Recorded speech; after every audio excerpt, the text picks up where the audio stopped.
Habang kinakaharap ko ang kalungkutan ng pagkawala ng aking kapatid, nalaman kong nasa isang konsyerto pala ang aking kasama sa halip na nasa tabik. Ang kanyang social media ay puno ng mga larawan ng kanyang pagiging masaya habang pinagdaraanan ko ang isa sa pinakamahirap na sandali ng aking buhay. Hindi ko ito mapapatawad at tinapos ko kaagad ang aming relasyon. Sa tahimik, magang mga oras ng isang madilim na araw, ang balita ng pagpanaw ng aking kapatid ay gumuho sa aking mundo. Ang kalungkutan ay napakalak, isang nakasusuklam na kumot ng kalungkutan na hindi ko matakasan. Habang sinusubukan kong mag-navigate sa madilim na tubig na pagkawala, hinangat ko ang isang umaaliw na kamay na hawakan, isang balikat na masasandalan. Sa mga sandaling tulad nito, ang presensya ng isang mahal sa buhay ay maaaring gumawa ng lahat ng pagkakaiba. Gayunpaman, sa aking pagkadismaya, ang aking kapareha, na sa tingin ko ay magiging haligi ng lakas ko, ay wala saan man. Sa isang sandali ng kahinaan, bumaling ako sa social media upang gambalain ang aking sarili, umaasa na makahanap na ilang pagkakatulad ng koneksyon o ali. Ngunit ang aking natuklasan ay nag-iwan sa akin ng lubos na kawalang paniwala. Naroon siya, ang aking kasosyo, sa isang dagat na makulay na mga larawan ng konsyert. Habang ako ay nalulunod sa kalungkutan, siya ay nasa isang konsyerto, masayang namumuhay sa kanyang pinakamahusay na buhay, ganap na nakakalimutan ang aking sakit. Ang mga imahe ay naglalarawan na isang malaking kaibahan sa aking katotohanan, ang kanyang nakangiting mukha, ang pagtawa, ang musika, at ang karamihan na tao. Parang isang sampal sa mukha, isang pagkakanulo ng pinakamasamang ur. Sa sandaling iyon, ang gravity ng sitwasyon ay tumama sa akin. Ito ay isang taong pinagkatiwalaan ko, isang taong pinaniniwalaan kong tatabi sa akin sa hirap at ginhawa.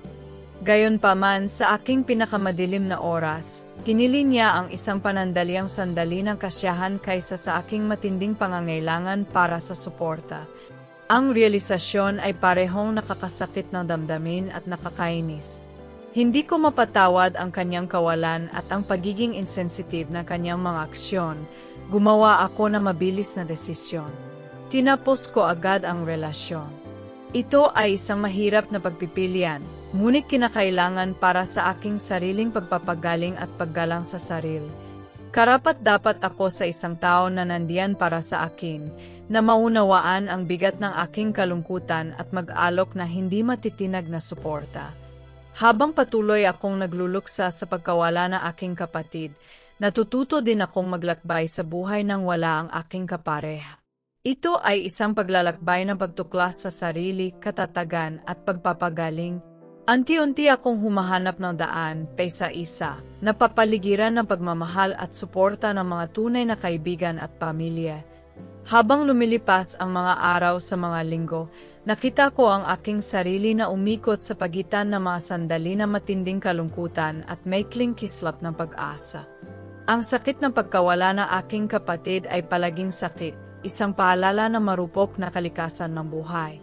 Gayunpaman, sa gitna ng kadiliman, sinimulan kong matuklasan ang sarili kong lakas. Ang bawat pagbatak ng luha ay isang patunay na pagmamahal na mayroon ako para sa aking kapatid, at bawat hakbang pasulong ay isang pagpupugay sa katatagan ng loob.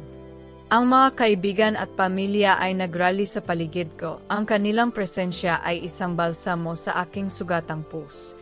Ibinahagi nila ang mga kwento na aking kapatid, ipinagdiwang ang kanyang buhay, at tinulungan akong inavigate ang labyrinth ng kalungkutan. Sa pamamagitan ng kanilang walang tigil na suporta, napagtanto ko na habang nabigo sa akin ang aking kapareha, malayo ako sa pag-isa.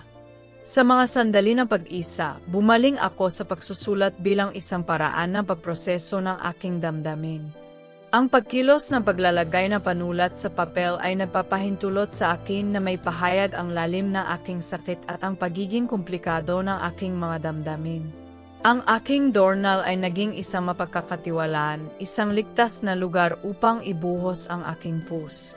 Sa pamamagitan ng pagsusulat, natagpuan ko ang isang pakiramdam na kalinawan at catharsis. Habang mas malalim ang iniisip ko, sinimulan kong tanungin ang dynamics ng nakaraan kong relasyon. Nagkaroon ba na iba pang mga sandali na hindi napapansin ang aking mga pangangailangan? May mga senyales ba na na-miss? Ang mga sagot ay hindi palaging malinaw, ngunit ang pagminimuni ay nagdulot ng higit na pag-unawa sa aking sarili at kung ano ang nararapat sa akin sa isang pakikipagsosyo. Dahan-dahan, sinimulan kong buuin muli ang aking buhay, pira-piraso. Naghanap ako ng mga aktibidad na nagdulot sa akin ng kagalakan at kaginhawahan, kung ito ay paglalakad na mahabang panahon sa kalikasan, pagsisid sa isang magandang libro, o paggugol ng oras sa mga mahal sa buhay. Ang bawat positibong karanasan ay isang maliit na tagumpay, isang hakbang patungo sa pagpapagaling. Isang araw, habang bumibisita ako sa isang lokal na cafe, nakipag-usap ako sa isang kapwa-patron. Ang aming talakayan ay mula sa lagay ng panahon hanggang sa aming mga paboritong libro, at sa unang pagkakataon sa mahabang panahon, nadama ko ang isang tunay na koneksyon. Ito ay isang paalala na sa kabila ng sakit, ang buhay ay patuloy na nag-aalok ng mga sandali ng kagandahan at koneksyon.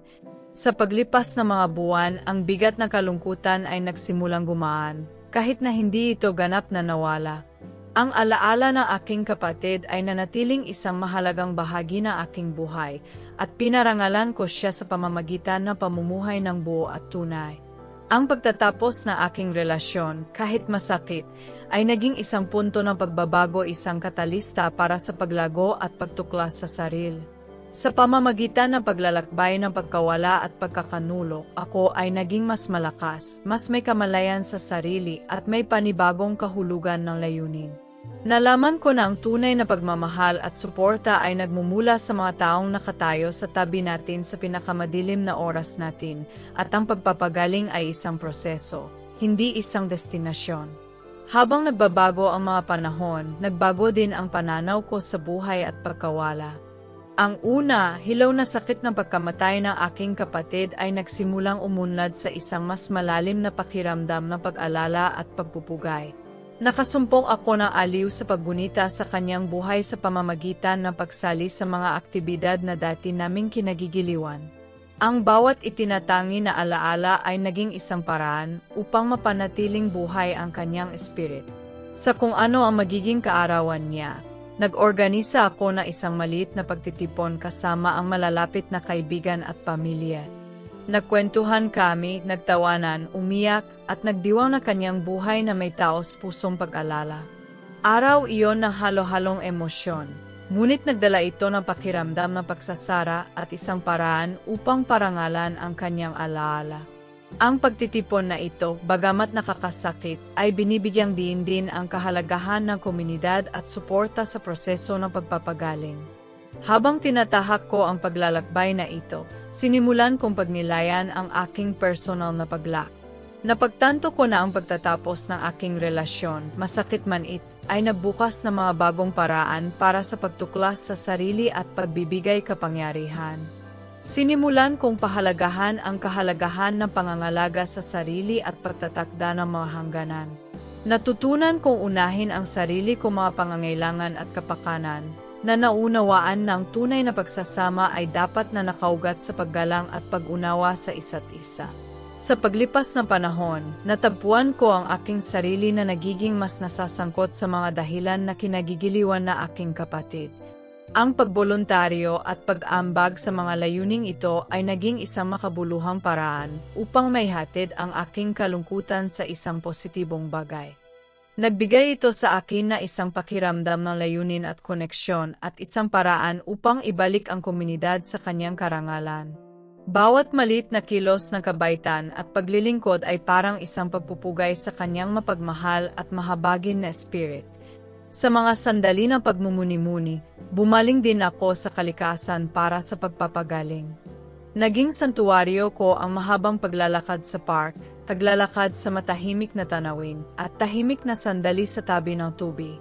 Ang kagandahan at katatagan ng kalikasan ay nagpaalala sa akin ng paikot na kalikasan ng buhay, ang pagdaloy ng saya at kalungkutan, paglaki at pagkabulok.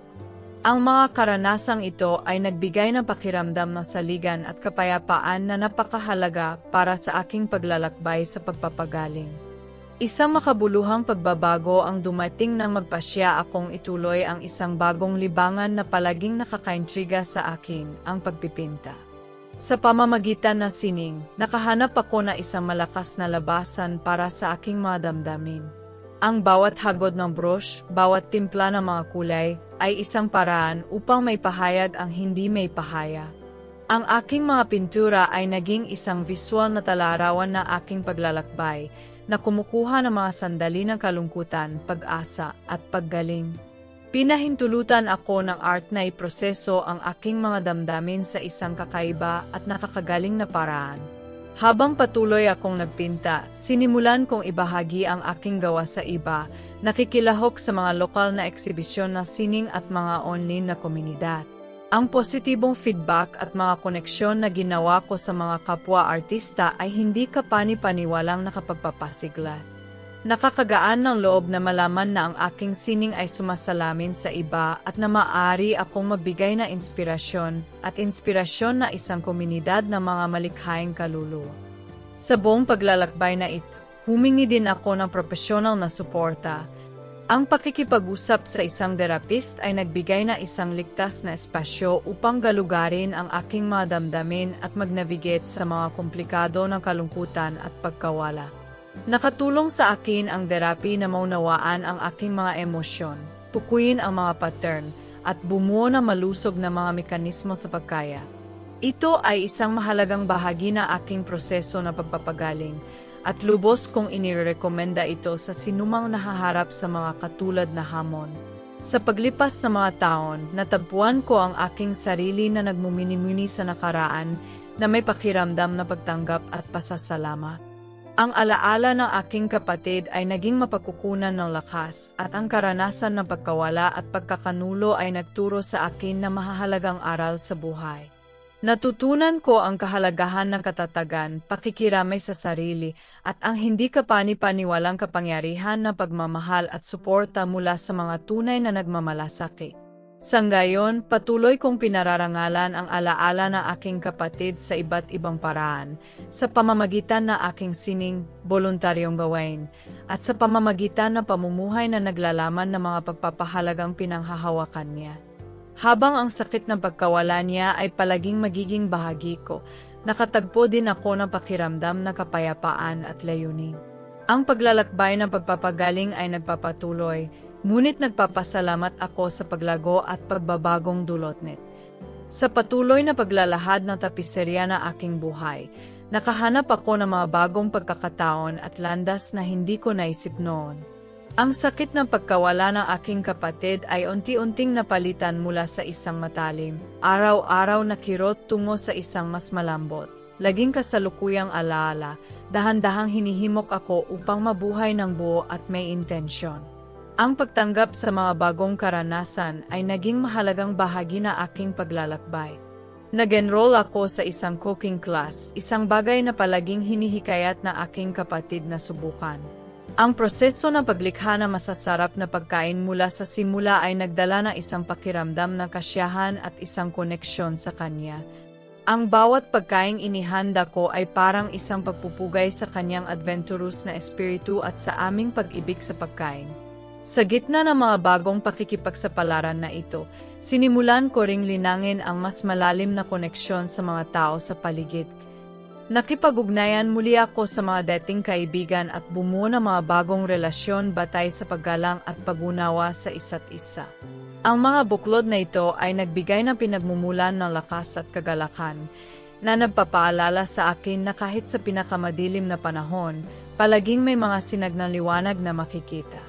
Isang araw, habang dumadalo ako sa isang art exhibition, nakilala ko ang isang taong magiging mahalagang bahagi ng aking buhay.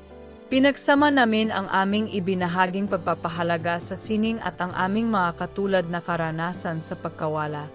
Ang aming pagkakaibigan ay lumago ng organiko, na minarkahan ng bukas na pag-usap at isang tunay na pag-unawa sa paglalakbay ng bawat isa.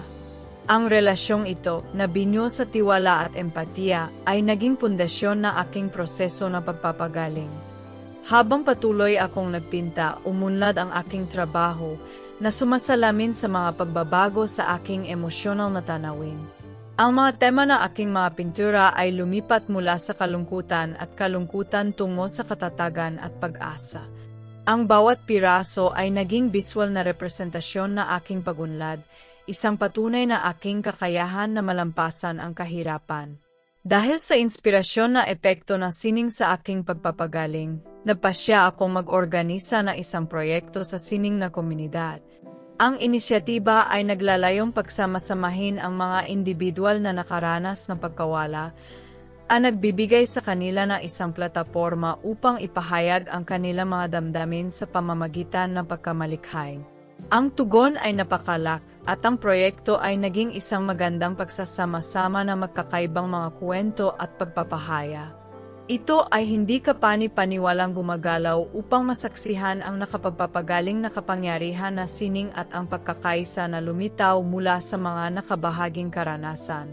Kasabay nito, ipinapatuloy ko ang aking voluntaryong gawain na naging isang mahalagang bahagi na aking buhay. Nasangkot ako sa pag-ayos ng mga kaganapan, paglikom ng pondo, at pagtataguyod para sa mga layuning malapit sa aking puso. Ang mga pagsisikap na ito ay hindi lamang pinarangalan ang alaala ng aking kapatid ngunit nagbigay din sa akin na isang pakiramdam ng layunin at katuparan. Sa pamamagitan ng proseso ng pagbibigay at pagkonekta sa iba, napagtanto ko ang kahalagahan ng pangangalaga sa sarili at balance. Gumawa ako ng malaytao na pagsisikap na pangalagaan ang aking kagalingan na isinasama ang mga kasanayan sa pag-isip tulad ng pagmumini-muni at yoga sa aking gawain. Ang mga kasanayang ito ay nakatulong sa akin na manatiling saligan at nakasentro, na nagbibigay ng kalinawan at kapayapaan sa gitna ng kaguluhan. Sa paglipas ng mga taon, nakita ko ang aking sarili na nagmumini-mini sa paglalakbay ng may pasasalama. Ang pagkawala ng aking kapatid na lalaki at ang pagtatapos ng aking relasyon ay naging malalim na mga punto ng pagbabago na humuhubog sa akin sa isang mas malakas, mas madamay na Natutunan kong yakapin ang takbo ng buhay, na kinikilala na ang kagalakan at kalungkutan ay mahalagang bahagi ng karanasan na Gayon, patuloy kong pinarangalan ang pamana ng aking kapatid sa pamamagitan ng aking sining, pakikilahok sa komunidad, at sa pamamagitan ng pamumuhay na naglalaman ng mga pagpapahalagang kanyang itinatang. Habang ang sakit ng kanyang pagkawala ay palaging mananatili, ito ay sinamahan na isang malalim na pakiramdam ng pagmamahal at isang pangako na sulitin ang bawat araw.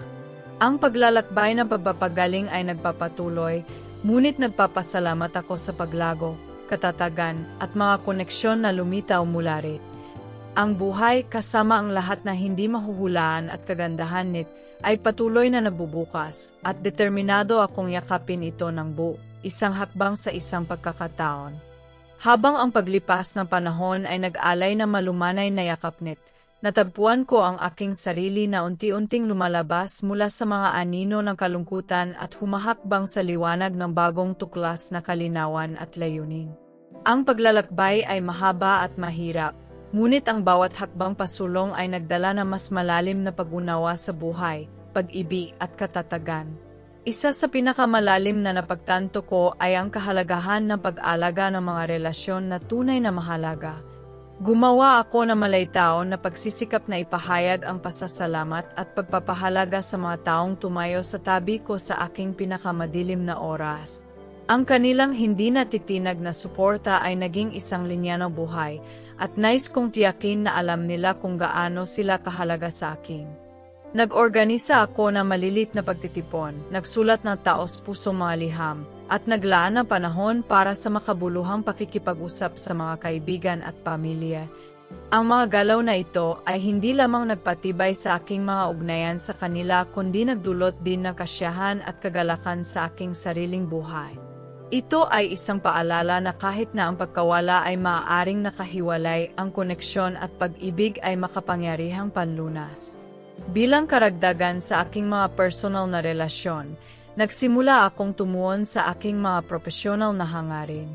Napagtanto ko na ang aking mga karanasan ay nagbigay sa akin na isang natatanging pananaw at isang kayamanan na empatiya na maaaring may hatid sa aking trabaho. Hinanap ko ang mga pagkakataong naayon sa aking mga hilig at pinahahalagahan, na naghahanap ng mga paraan upang magkaroon ng positibong epekto sa mundo. Ang isang makabuluhang proyektong kinuha ko ay ang pagtuturo sa mga batang artista at individual na nakaranas ng pagkawala. Ang pagbabahagi na aking paglalakbay at ang papel na ginampanan ng sining sa aking proseso ng pagpapagaling ay naging isang mapagkukunan na inspirasyon para sa iba. Sa pamamagitan ng mga workshop at mentoring session, nakagawa ako na isang sumusuportang komunidad kung saan maaring umunlad ang pagkamalikhain at pagpapagaling. Habang patuloy akong naglalakbay sa buhay, naglaan din ako ng oras para sa pagmumini-mini sa sarili at personal na paglaga. Dumalo ako sa mga workshop, nagbasa ng mga libro tungkol sa pag-isip at katatagan, at naghanap ng mga karanasang nagpalawak na aking panana. Ang paglalakbay sa mga bagong lugar ay naging isang paraan upang muling kumonekta sa mundo at pahalagahan ang kagandahan at pagkakaiba-ibanit.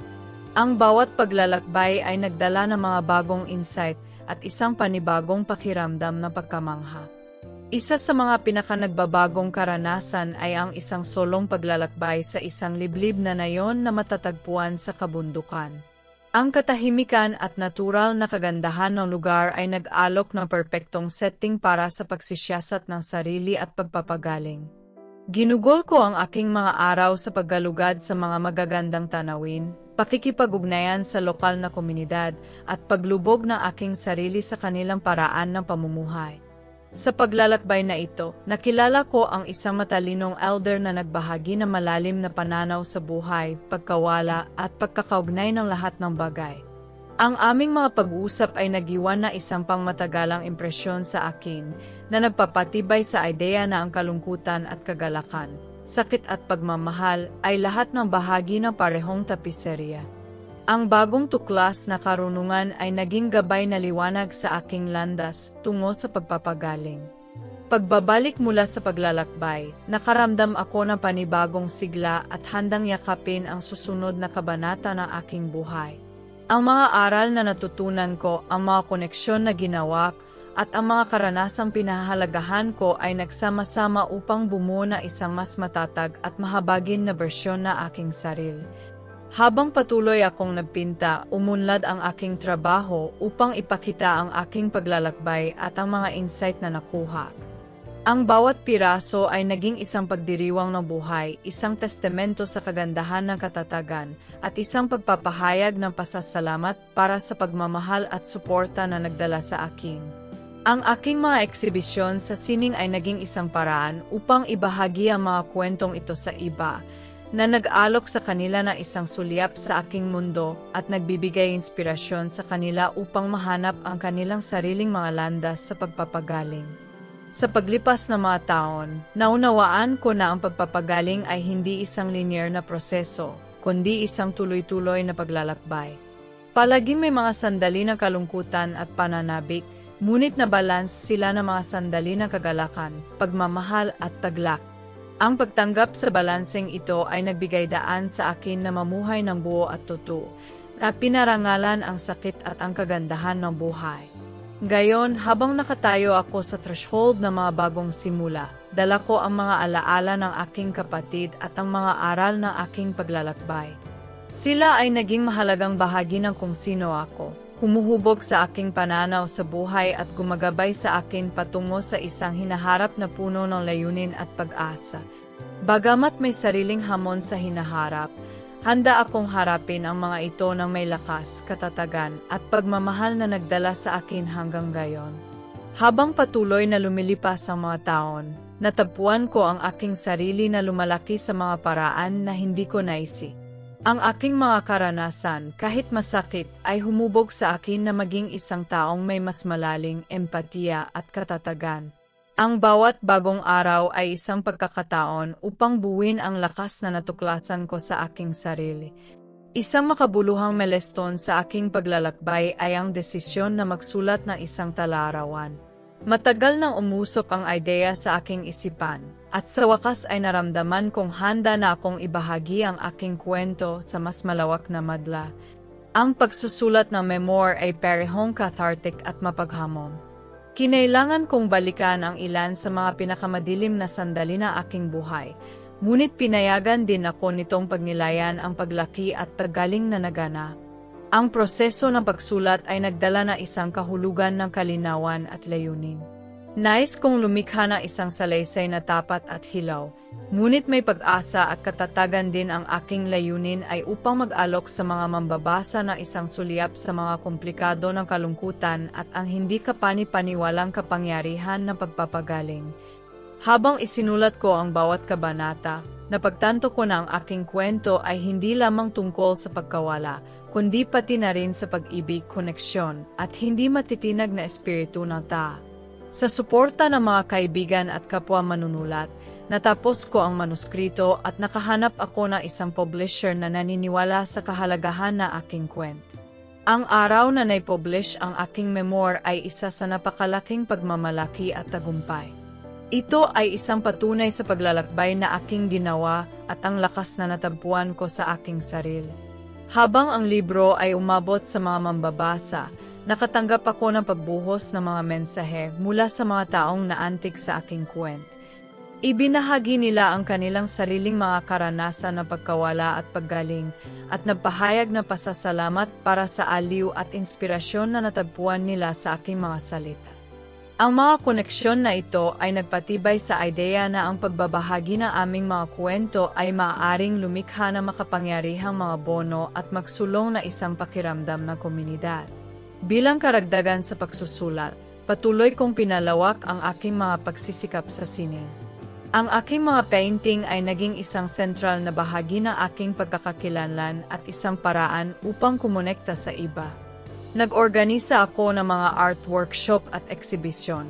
Pinagsasama-sama ang mga individual mula sa magkakaibang background upang tuklasin ang kanilang pagkamalikhain at ibahagi ang kanilang mga kwento. Ang mga kaganapang ito ay isang pagdiriwang ng katatagan at ang nakapagpapagaling na kapangyarihan ng sining. Isang partikular na di malilimutang eksibisyon ang ginanap bilang parangal sa kaarawan na aking kapatid. Ang tema ay mga paglalakbay ng puso, at itinampok nito ang mga gawa mula sa mga artista na nakaranas ng pagkawala at pagbabago.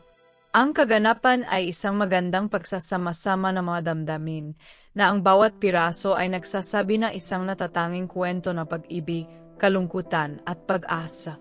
Ito ay isang pagpupugay sa alaala ng aking kapatid at isang patunay sa lakas ng espiritu ng tao. Sa pamamagitan ng mga karanasang ito, nakahanap din ako ng mga pagkakataong makipagtulungan sa mga organisasyong nakatuon sa kalusugan na isip at suporta sa kalungkutan. Naging tagapagtaguyod ako para sa mga nagnanavigate sa mga katulad na paglalakbay, nagbabahagi ng aking kwento at nag-alok ng mga mapagkukunan at suporta.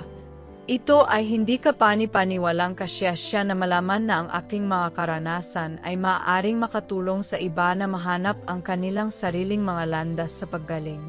Sa paglipas ng mga taon, patuloy kong tinanggap ang mga bagong hamon at pagkakataon. Nagpatuloy ako ng karagdagang edukasyon, nag-enroll sa mga kurso sa psikolohiya at pagpapayo upang palalimin ang aking pangunawa sa karanasan na ta. Ang kaalamang ito ay hindi lamang napayaman sa aking personal na paglago, ngunit pinahusay din ang aking kakayahang suportahan ang iba sa kanilang mga paglalakbay sa pagpapagaling. Sa buong panahong ito, nanatili akong malalim na konektado sa kalikasan. Ang aking solong paglalakbay sa malayong nayon ay nagtanim sa akin na isang malalim na pagpapahalaga sa natural na mundo at ginawa kong isang punto na maghanap ng mga bagong pakikipagsapalaran at karanasan. Naghahiking man ito sa mayayabong na kagubatan, naggalugad na matahimik na mga dalampasigan o simpleng nag-enjoy sa mga tahimik na sandali sa isang hardin, ang kalikasan ay nagbibigay ng patuloy na pinagmumulan na inspirasyon at kapayapaan.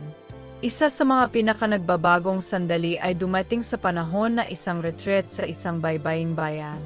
Nakatuon ang retreat sa pag-isip at pagtuklas sa sarili, at pinagsama-sama nito ang mga individual mula sa lahat ng antas ng pamumuhay. Sa pamamagitan ng mga ginabayang pagmumuni-muni, mga talakayan na group, at tahimik na pagmumuni-muni, nakakuha ako ng mas malalim na pag-unawa sa aking sarili at sa aking lugar sa mundo.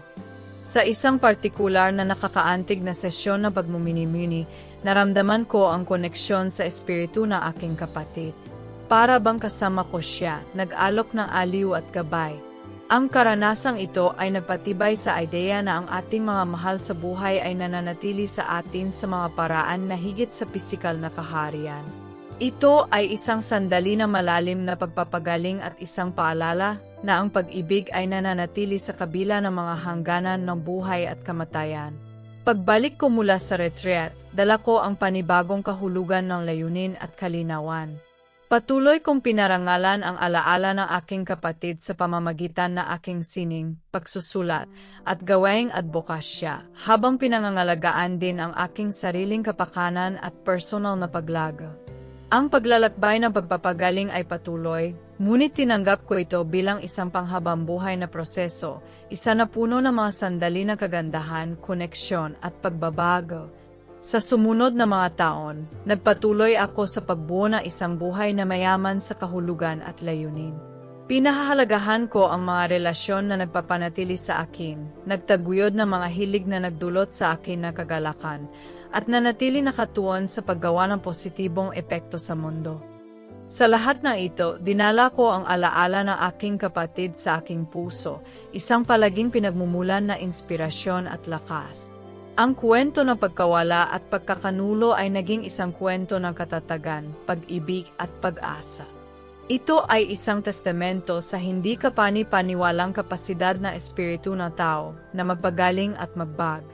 Habang tumitingin ako sa hinaharap, alam ko na anuman ang mga pagsubok na darating, mayroon akong lakas at karunungan upang inavigate ang mga ito ng may biyaya at tapang.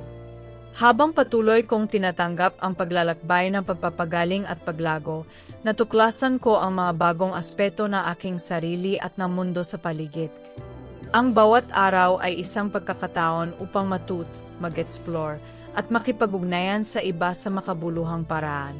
Ang mga karanasang napagdaanan ko ay nagdulot sa akin ng malalim na pakiramdam na empatiya at isang pangako na gumawa ng positibong epekto sa mga nakapaligid sa akin.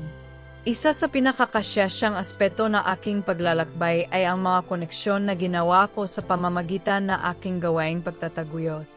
Naging aktibong kasangkot ako sa mga kampanya ng kamalayan sa kalusugan ng isip, pagsasalita sa mga kaganapan, at paglahok sa mga panel diskusyon.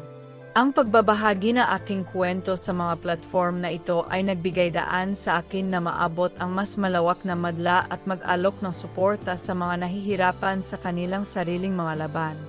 Nakakatuwang makita ang mga positibong pagbabago na maaaring magmula sa bukas na pag-usap at sa masamang pagsisika.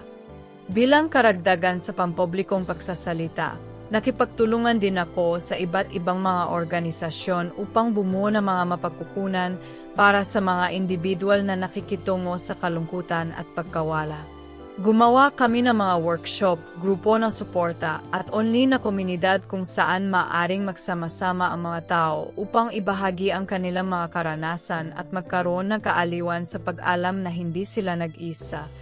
Ang mga hakbangin na ito ay isang patunay ng kapangyarihan ng komunidad at ang lakas na nagmumula sa pagsuporta sa isa't isa. Sa aking patuloy na pagpipinta at pagsusulat, ang aking trabaho ay naging tulay sa pagitan na aking personal na paglalakbay at ng mga karanasan na iba. Nalaman ko na ang sining at panitikan ay may natatanging kakayahan na malampasan ang mga hangganan at ikonekta ang mga tao sa isang malalim na emosyonal na antas. Ang bawat piraso na aking nilikha ay isang salamin na aking sariling proseso na pagpapagaling at isang imbitasyon para sa iba na hanapin ang kanilang sariling mga landas tungo sa katatagan at pag-asa. Isa sa mga pinaka-maimpluwensyang proyektong ginawa ko ay isang collaborative art exhibition na pinamagatang Resilience, Stories of Strength and Hope. Itinampok sa eksibisyon ang mga gawa mula sa mga artista na humarap sa iba't ibang anyo ng kahirapan at naging mas malakas. Ang mga piraso ay mula sa mga pintura at eskultura hanggang sa mga pag-install ng multimedia. Bawat isa ay nagsasabi ng isang natatanging kwento ng kaligtasan at pagbabago. Ang pagbubukas ng gabi ng eksibisyon ay isang malalim na karanasan. Ang gallery ay napuno ng mga tao mula sa lahat ng antas ng pamumuhay. Bawat isa ay iginuhit na makapangyarihang mga salaysay at ang kagandahan na sining. Habang naglalakad ako sa espasyo, nakaamdam ako ng pagmamalaki at kasiyahan. Ang eksibisyon ay hindi lamang isang showcase ng artistikong talento, ngunit isang pagdiriwang ng kakayahan na espiritu ng tao na magtiis at umunlad. Sa panahon na eksibisyon, nagkaroon ako ng pribilehiyo na makilala ang maraming individual na nagbahagi ng kanilang sariling mga kwento ng pagkawala at katatagan. Ang kanilang tapang at determinasyon ay tunay na nagbibigay inspirasyon, at nadama kong karangalan na maging bahagi ng kanilang paglalakbay. Ang mga koneksyon na ito ay nagpatibay sa ideya na bagamat ang aming mga karanasan ay maaaring natatang, ang mga emosyon na aming nararamdaman at ang lakas na aming nahanap ay pangkalahatan. Sa sumunod na mga taon, nagpatuloy ako sa pagtatayo sa mga pundasyong inilatag. Ipinapatuloy ko ang mga advanced na pag-aral sa psychology at art therapy, na lalong napapalalim sa aking pag-unawa sa interplay sa pagitan ng pagkamalikhain at mental na kagalingan. Ang kaalamang ito ay nagpayaman sa aking trabaho at nagbigay daan sa akin na mag-alok ng mas epektibong suporta sa aking mga tinuruan at pinayuhan. Sa pamamagitan na aking pag-aaral at pagsasanay, natuklasan ko ang mga makabagong paraan upang pagsamahin ang sining at therapy, na lumilikha ng mga programa na nagbibigay kapangyarihan sa mga individual na ipahayag ang kanilang mga damdamin at gumaling sa pamamagitan na malikhaing pagpapahaya. Ang mga programang ito ay ipinatupad sa mga paaralan, mga sentro ng komunidad at mga pasilidad sa pangangalagang pangkalusugan na umaabot sa mga tao sa lahat ng edad at pinagmulan. Ang positibong feedback at pagbabagong karanasan ng mga kalahok ay isang patunay sa bisa ng mga pamamaraang ito. Na magkaroon ng pagkilala ang aking trabaho, inanyayahan akong magsalita sa mga internasyonal na komperensya at makipagtulungan sa mga eksperto mula sa buong mundo. Ang mga pagkakataong ito ay nagpalawak ng aking pananaw at nagbigay daan sa akin na mag-ambag sa pandigdigang pag-usap tungkol sa kalusugan ng isip at pagpapagaling. Napakumbaba ako sa pagkakataong matuto mula sa iba at ibahagi ang aking mga insight sa malalim na koneksyon sa pagitan ng sining, katatagan at kagalingan. Sa buong paglalakbay na hindi ko nakalimutan ang kahalagahan ng pangangalaga sa sarili at balance. Ipinapatuloy ko ang pag-alaga ng sarili kong kagalingan sa pamamagitan ng mga kasanayan sa pag-isip, regular na ehersisyo, at paggugol na oras sa kalikasan. Ang mga kasanayang ito ay nagbigay na matatag na pundasyon na nagpapahintulot sa akin na lapitan ang bawat bagong hamon ng may kalinawan at lakas. Habang nagmumuni-muni ako sa mga taon na lumipas, napuno ako ng pasasalamat sa paglago at pagbabagong naganap. Ang paglalakbay ng pagpapagaling ay nagpapatuloy, ngunit ito ay isa na aking yakap ng bukas ang mga bisi. Ang bawat hakbang pasulong ay isang testamento sa katatagan na espiritu ng tao at ang kapangyarihan ng pag-ibig at koneksyon. Gayon, patuloy kong pinararangalan ang alaala ng aking kapatid sa pamamagitan ng pamumuhay na mayaman sa layunin at kahulugan. Sa pamamagitan ng aking sining, pagsusulat, at gawaing advokasya, nagsusumikap akong gumawa ng positibong epekto sa mundo at suportahan ang iba sa kanilang sariling mga paglalakbay sa pagpapagaling. Habang ang sakit ng pagkawala ay palaging magiging bahagi ko, ito ay sinasamahan na isang malalim na pakiramdam ng pagmamahal at isang pangako na mamuhay ng buo at tunay. Ang kwento ng pagkawala at pagkakanulo ay naging kwento ng katatagan, pag-ibig at pag-asa. Ito ay isang testamento sa hindi kapani-paniwalang kapasidad ng espiritu ng tao na magpagaling at magbag. Habang tumitingin ako sa hinaharap, handa akong harapin ang anumang pagsubok na darating ng may lakas, biyaya at tapang. Sa pagunlad ng panahon, ang aking paglalakbay sa pagpapagaling at pagbabago ay patuloy na lumaganap sa maganda at hindi inaasahang paraan. Ang bawat kabanata ng aking buhay ay nagdala ng mga bagong karanasan, hamon, at pagkakataon para sa pagunlad. Ang paglalakbay ay hindi lamang tungkol sa pagtagumpayan ng pagkawala, kundi tungkol din sa pagtuklas sa lalim na sarili kong katatagan at sa walang limitasyong kapasidad para sa pagmamahal at koneksyon. Isa sa mga pinakamahalagang sandali sa aking paglalakbay ay dumating noong nagpasya akong magsimula ng isang non-profit na organisasyon na nakatuon sa pagsuporta sa mga individual na nakaranas ng pagkawala. Ang ideya ay naging inspirasyon na hindi mabilang na mga kwento na narinig ko at ang pagnanais na lumikha ng isang pangmatagalang epek.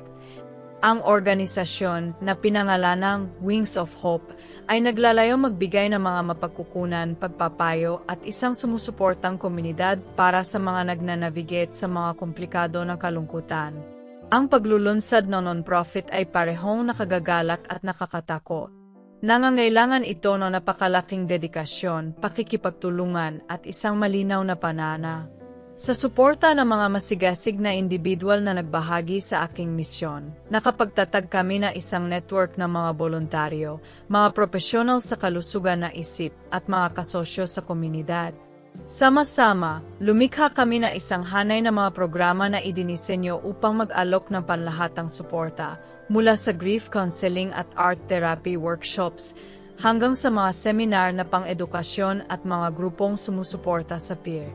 Ang tugon sa Wings of Hope ay hindi kapani-paniwalang nakapagpapasigla. Ang mga tao mula sa lahat ng antas ng pamumuhay ay lumapit upang ibahagi ang kanilang mga kwento, mag-ambag na kanilang mga kasanayan, at mag-alok ng kanilang suporta. Ang organisasyon ay mabilis na naging isang beacon ng pag-asa at pagpapagaling, na nagbibigay na isang ligtas na espasyo para sa mga individual na kumonekta, magbahagi at gumaling. Ang epekto ng aming trabaho ay kitang-kita sa mga pagbabagong paglalakbay ng mga naghahanap ng aming mga serbisyo. Ang isang partikular na hindi malilimutang kaganapan ay ang aming taunang Araw ng Pag-alaala, kung saan pinarangalan namin ang mga mahal sa buhay na pumanaw na. Itinampok sa kaganapan ang mga eksibisyon na sining, mga pagtatanghal sa musika at taos-pusong pagpupugay. Ito ay isang araw na sama-samang pagninilay at pagdiriwang, kung saan maaaring magsama-sama ang mga individual upang alalahanin at parangalan ang kanilang mga mahal sa buhay sa makabuluhang paraan. Ang pakiramdam ng komunidad at ibinahaging karanasan ay lubos na nakakaantig, na nagpapatibay sa kapangyarihan ng pagsasama-sama sa mga oras ng kalungkutan. Sa pamamagitan ng Wings of Hope, nagkaroon din ako ng pagkakataon na makipagtulungan sa mga paaralan at institusyong pang-edukasyon. Bumuo kami ng mga programa na naglalayong tulungan ang mga kabataan na maunawaan at makayanan ang pagkawala, pagyamanin ang katatagan at emosyonal na katalinuhan.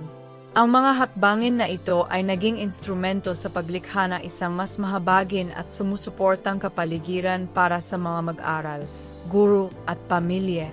Habang lumalago ang organisasyon, lumalago rin ang aking sariling pakiramdam na katuparan at layunin. Nakakita ako ng napakalaking kagalakan sa makita ang positibong epekto ng aming trabaho at ang mga koneksyon na aming naitaguyod.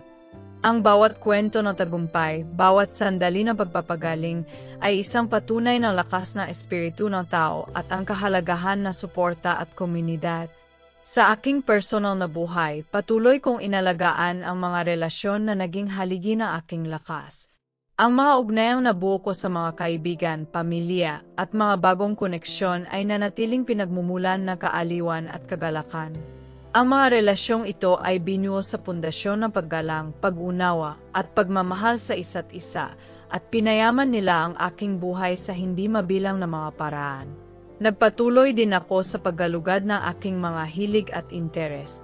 Ang pag-ibig ko sa pagpipinta ay nanatiling sentrong bahagi ng aking pagkakakilanlan, at nakahanap ako ng mga bagong paraan upang hamunin ang aking sarili ng malikhain. Nag-eksperimento ako sa iba't ibang estilo at daluyan, tinutulak ang mga hangganan na aking masining na pagpapahaya. Ang bawat bagong piraso ay isang paglalakbay sa sarili nito, na sumasalamin sa aking umusbong na mga emosyon at panana. Ang paglalakbay ay patuloy na naging mapagkukunan na inspirasyon at paglago.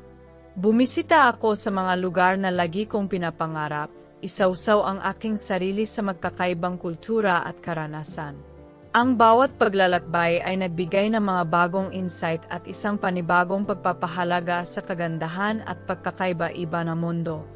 Ang mga alaalang nalikha ko sa mga paglalakbay na ito ay naging mga mahalagang kwento na dalak, na nagpayaman sa aking buhay at nagpalawak ng aking panana. Sa buong paglalakbay na ito, nanatili akong nakatuon sa aking sariling kapakanan. Nagpatuloy ako sa pagsasanay ng pag-isip, pagmumuni-muni at pag-alaga sa sarili, na kinikilala ang kanilang kahalagahan sa pagpapanatili ng balanse at kalinawan. Ang mga kasanayang ito ay nagbigay daan sa akin na lumapit sa bawat araw ng may kalmado at layunin, handang harapin ang anumang pagsubok na dumating sa akin. Sa pagmumuni-muni sa mga taon na lumipas, napuno ako ng matinding pasasalamat. Ang paglalakbay ng pagpapagaling ay isang tapiserya na mataas at kababaan, ngunit ito rin ay isang paglalakbay ng pagtuklas, paglago, at pagbabago. Ang pagkawala ng aking kapatid at ang pagtatapos ng aking relasyon ay naging dahilan ng pagbabago, na nagtulak sa akin patungo sa isang buhay na mayaman sa kahulugan at layunin. Habang tinatanaw ko ang hinaharap, nasasabik ako sa mga posibilidad na naghihintay sa hinaharap. Ang mga karanasan at aral no nakaraan ay humubog sa akin na maging isang taong matatag, mahabagin, at malalim na konektado sa mundo sa paligid. Handa akong yakapin ang anumang susunod na darating na may bukas na puso at espiritu ng pagkamusisa at pakikipagsapalaran. Ang kwento ng pagkawala at pagkakanulo ay naging kwento ng katatagan, pag-ibig at pag-asa. Ito ay isang testamento sa hindi kapani-paniwalang kapasidad ng espiritu ng tao na magpagaling at magbag. Sa pagpapatuloy ko sa paglalakbay na ito, dala-dala ko ang alaala ng aking kapatid at ang mga aral ng aking mga karanasan, na handang harapin ang hinaharap ng may lakas, biyaya at tapang.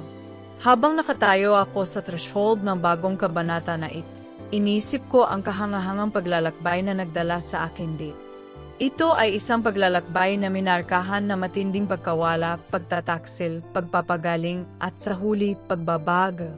Ang mga karanasan at hamon na aking hinarap ay humubog sa akin na maging isang taong matatag, mahabagin, at malalim na konektado sa mundo sa paligid. Ang alaala ng aking kapatid ay nananatiling gabay na liwanag sa aking buhay. Ang kanyang espiritu ay hinabi sa tela ng aking pagkatao, na nagbibigay inspirasyon sa akin na mamuhay ng may layunin at parangalan ang kanyang pamana sa pamamagitan ng aking mga aksyon.